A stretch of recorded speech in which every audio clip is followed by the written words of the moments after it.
Good evening. Tomorrow at 8 o'clock we start Budget Day Live. That continues till 11 o'clock when Pranab Mukherjee will be presenting the Union Budget. Post-budget analysis starts at 8 p.m. tomorrow, and Navika, looking forward to it. Excited? Is there something to be excited about this time? Absolutely. It is more the politics of the budget than the economics of it, which will be very exciting this year.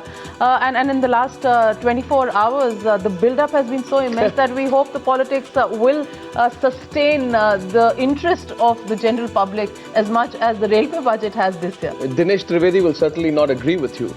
But on the eve of the budget, all eyes are on Finance Minister Pranab Mukherjee, who will be presenting his 7th Union Budget tomorrow. The world is watching India. There is global pressure to present a budget that is reformist. There are tough choices in front of this government. And the question really is, will Pranab Mukherjee choose the pro-reforms route, or will he go the populist way? Pranab Mukherjee all set to present his 7th Union Budget. And if the post-mortem of the real budget is anything to go by, this budget will be a tough call for the minister. नेता सदन ये बताएं कि क्या दिनेश त्रिवेदी आज rail मंत्री हैं या नहीं हैं? I am saying rail minister has not resigned. Today the Finance Ministry presented the state of the Indian economy in the survey for the year, which points out that the economy is really not so rosy. The survey accepting that coalition pressure and democratic politics are taking a toll on economic growth, accepting that the Indian markets had declined due to subdued foreign institutional investment, and that measures need to be taken to help industrial growth, which needs to happen more rapidly than it did the last year. This is one of the very few government published documents which have high credibility rate. The world is watching whether India can take the lead amidst fears that the global economy is contracting further. Given its size and its profile in the global economy, India will inevitably need to play an active role at a global level, not just in efforts towards resolving the current crisis, but also in influencing the goals for the global economy. India is going to be more dependent than in past years on trying to strengthen the domestic economic situation. Growth is going to have to originate in the domestic economy and less by expansion of exports and other forms of external events. I see changes that need to be done to make it easier for foreign companies to work in India, to simplify the tax codes, and I think we are making progress there, but it's not fast enough.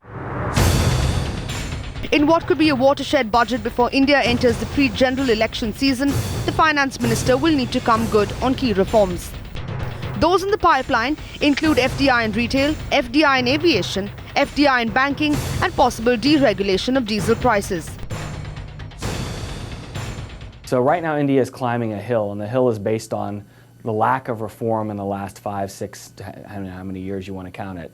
You make that hill 1 year higher. You add another year of no reform, another year of wasting resources, another year of a wrong development model. It's not insoluble, but it'd be much better if you started now, if you went back to the reform path now. For the Economist Prime Minister, this will be the key budget. The last chance the UPA too has to push the reforms agenda. Can the government keep domestic politics aside to push through reforms? The answer at 11 a.m. on Friday. Bureau Report, Times Now.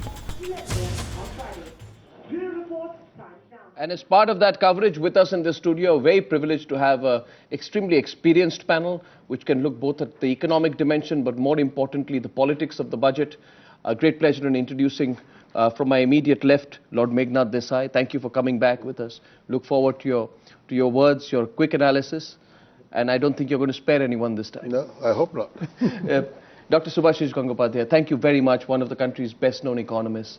Thank you for presenting your macroeconomic perspective this time. People loved it the last time. Thanks for coming back. Manisha Priyam, it is great of you to come back after being with us in our election coverage. Look forward to getting your spin on what's happening politically.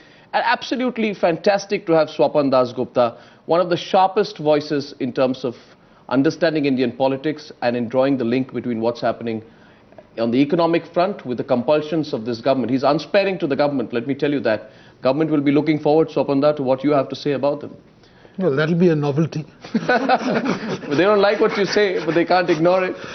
And we also have with us Dr. Rajiv Kumar, Thank you very much.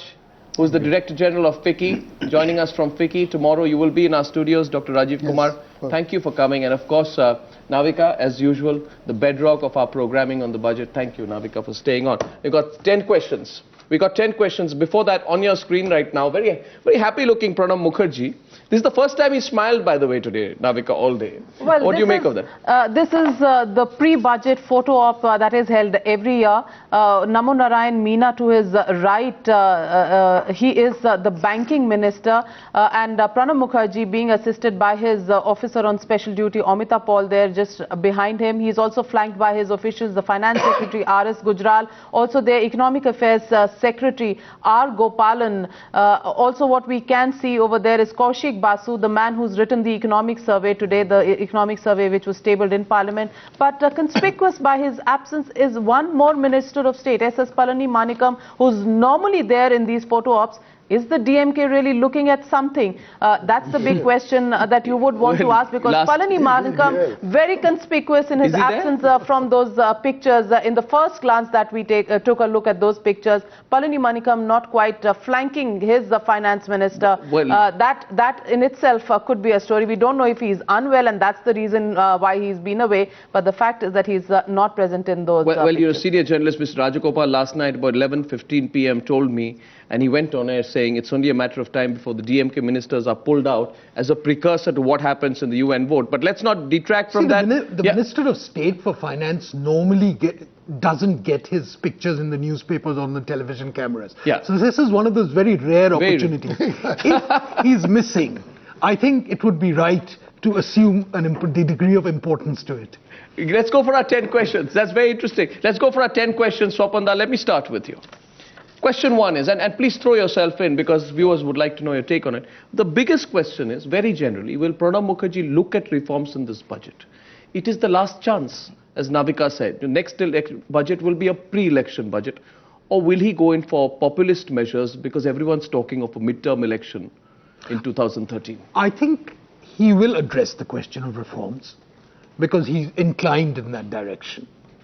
But the strategic importance given to reforms vis-a-vis populist measures, I think the reforms are going to suffer.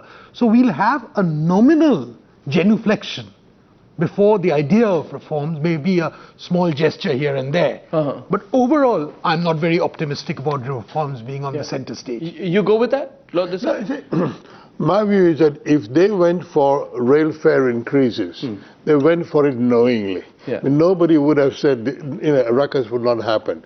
So the signal being given is the government is seriously worried about the fiscal situations, and they think they ought to really now grasp again a little bit of reform to revive growth. Because, last night, one of the things that Dinesh Trivedi said, he said, we don't want to sell our gold again. As if it was gold is not selling after what happened with ONGC. But this is 1990. You're trying to invoke the memories of 1991. Also go by what Pranab Mukherjee said on the floor of Lok Sabha this morning. He said that as the finance minister, he had okayed the railway budget and he took full responsibility for it. So clearly the intent of Pranab Mukherjee showing in that one-line statement that he made on the floor of Lok Sabha, taking onus for the fare hike in railway fares, but also probably signaling that some tough measures could well be there in his budget as well. You may as well be hung for a sheep as for a goat. You may as well go and if you're going to fall flat, if you're not going to get full budget, you may as well say we tried our best and then go to the country and said, let's what happened. Which takes me to question number 2, just related to that. How much room for populism is there this time? This fiscal deficit is stretched. It's already about 1% above the allowed level. The targeted number is 4.6% of GDP, but it's likely to be somewhere in the region of about 5.5% is what people are saying. 6%. Because 6%. That will be a nightmare. And what happens to the Fiscal Responsibility and Budget Management Act, which was notified by this government itself? That's like the directive principles of the Constitution. That's something probably the corporates will be looking at very closely. And we would like to get a sense from Dr. Rajiv Kumar. What do you really think in the fiscal deficit situation that we're looking at this moment? Do you think there is enough room for populism?